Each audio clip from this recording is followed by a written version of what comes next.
Coach O'Neil always talks about how important and is always there to remind us about how many days we have until the SEC championship. You know, it's a very exciting meet, very fun atmosphere, very intense atmosphere, and it's a great privilege to be a part of. When I first came to the US, I was like, oh, it's just a conference, it's just teams getting together, it's just a build-up for nationals, and I thought that was it. And then I feel like as you're part of the team more and more, you realize, like, to an extent, conference is more important than nationals. It's kind of like this is what I've been working towards. Like, all the other meets are like practice on top of practice.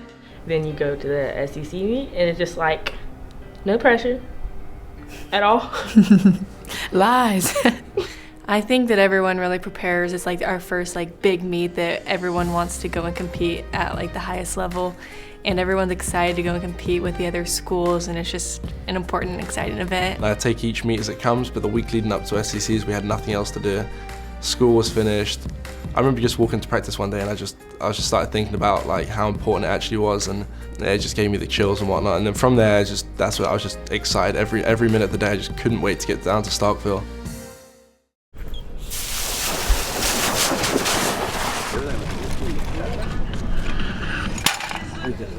Okay. Overall in the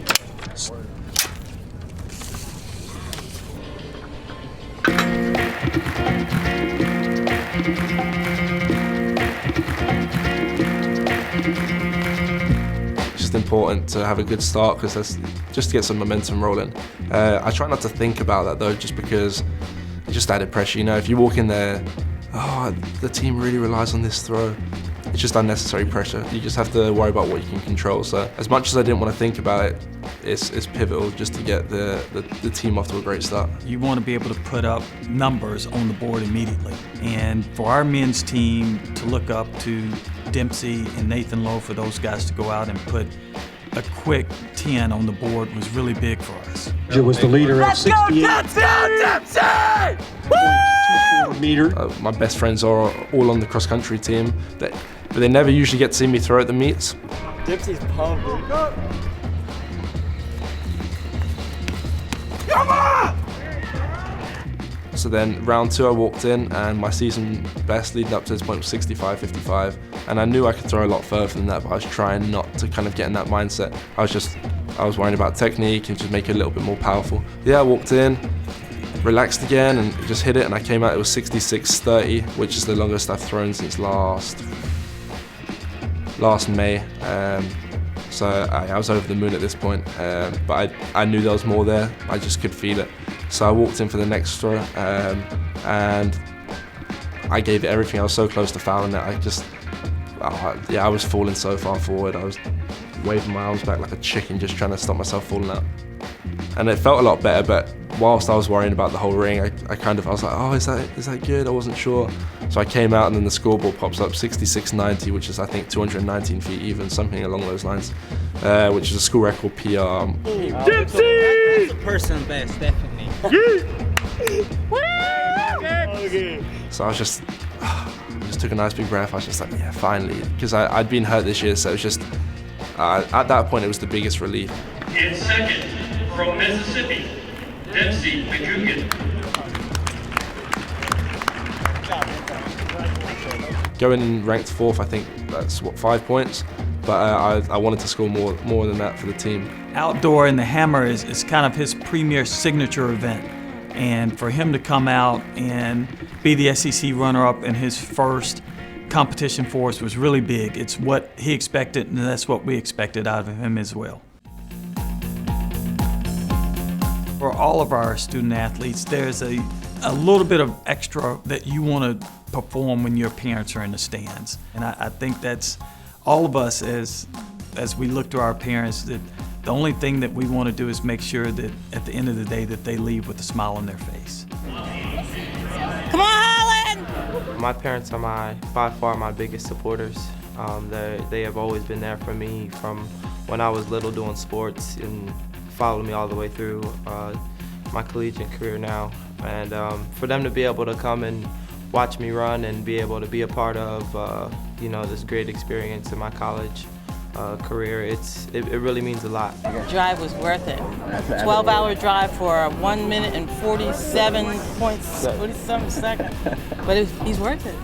How'd he die? And so to go out and get a PB and, more importantly, make the final, to put myself in position to help score points for Ole Miss. Appreciate you guys coming. Oh, yeah, man. Heck, I wouldn't miss this. My dad is my biggest inspiration, my biggest role model. And I was really just thanking him for coming down and making the trip to the SEC championship. It was all good. Nice run, man. Proud of yourself. Proud of you, man. Good. For Holland, it was particularly of note that he wanted to come in and again prove that last year wasn't a fluke for him. The one thing he wanted to do after the SEC Indoor Championships in Kentucky, when he didn't advance for the SEC Championship final, he wanted to make sure that he did his part to put points on the board for the team. We train all year for this moment, so when it comes time to run, you gotta be ready.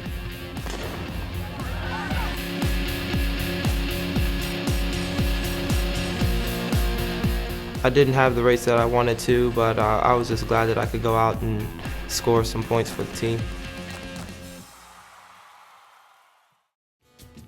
The one thing that I thought was throughout all of the adversity of the SEC, whether it was the weather breaks, they were focused, and then you would be pulled off the track and you had to regroup.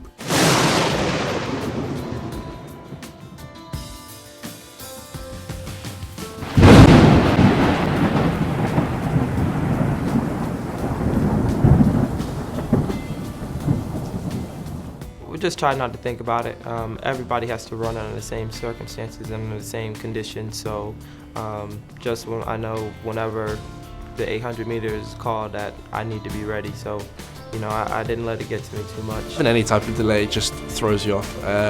In track and field, you warm up at a specific time. You usually have to be there to register for the meet at a certain time, and you just get into these habits. Any type of break throws you off. It's all mental.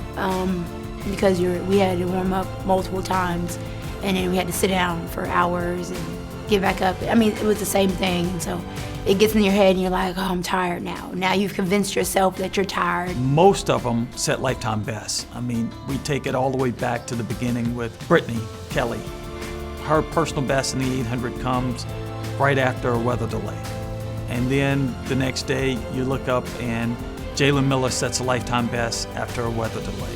Those young men and young women, they competed very well, and they handled the adversity and the challenge of competing at the SEC level, but also battling the weather and Mother Nature.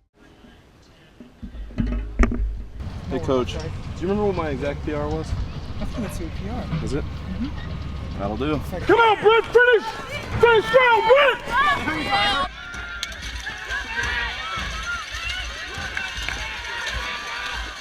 Got a 200 today, 100 tomorrow. Put them all together. Gotta go get me a medal somewhere, some way, somehow. Whatever I can get. I got a thing of peanut butter. I happen to have that in my bag, so. Victoria's Secret, what? They ain't got nothing on me. Hey, we're probably the 5 most uneducated Hammer fans in the stands, but we're the loudest.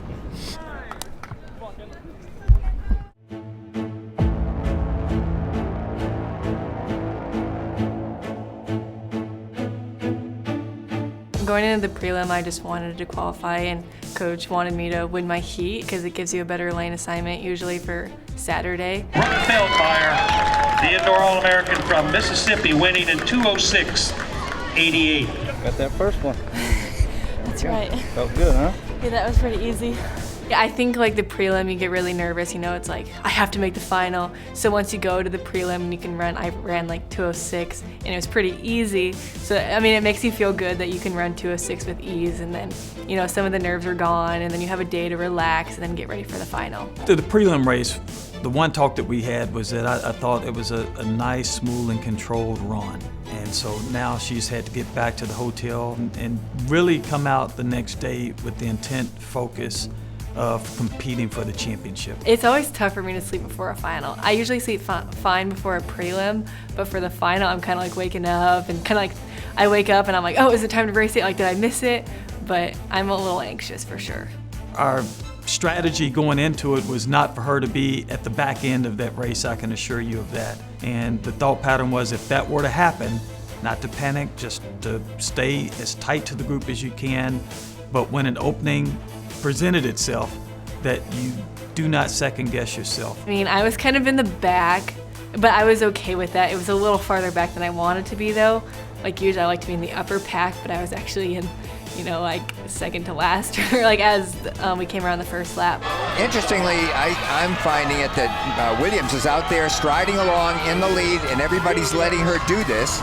Along the rail, I think she could hear my voice from the 150-meter stretch, which was get off the rail, get going.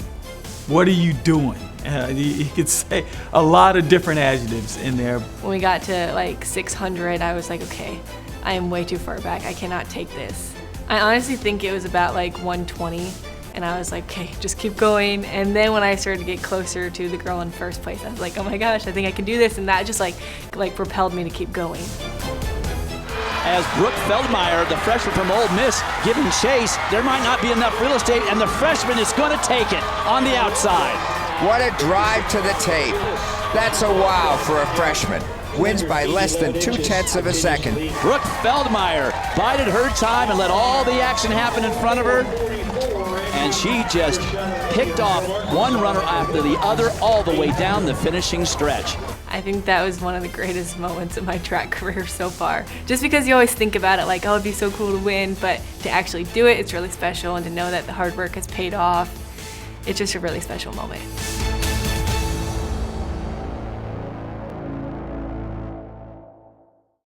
That's a must still win, huh?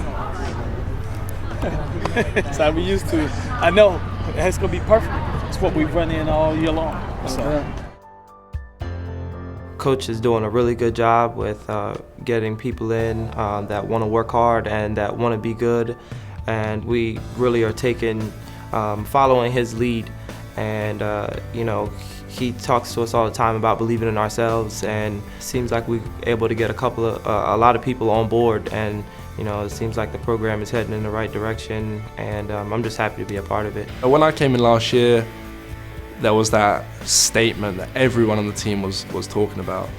It was Rebels on the rise, but in general, the Ole Miss Rebels were going to come out of nowhere, and they were going to be a real force to be reckoned with. And everyone bought into it, every single person. I just think that to get to the SEC competition is a huge meet. Everyone knows that, and even it doesn't matter if the weather is bad, what happens, you just have to know that this is a huge meet and you need to come prepared no matter what happens throughout the day. Anyone that came in was like, all right, we are going to make something of this. And even though we all did what we were expected possibly, or whether we overperformed, we were kind of left with a bit of taste in our mouth at the end of the day. So although we were over the moon, we have such a young class. Most people had good performances and some nice medals. We know, but that because we're a young team, we know we can come back and do it again next year, and we can come back the year after and do it. So we're just trying to improve every single year. And 7th place isn't what we want, but it's not end of the world, especially when we have such a young class. So although we were happy, we're hungry to come back and improve on that next year and the following year.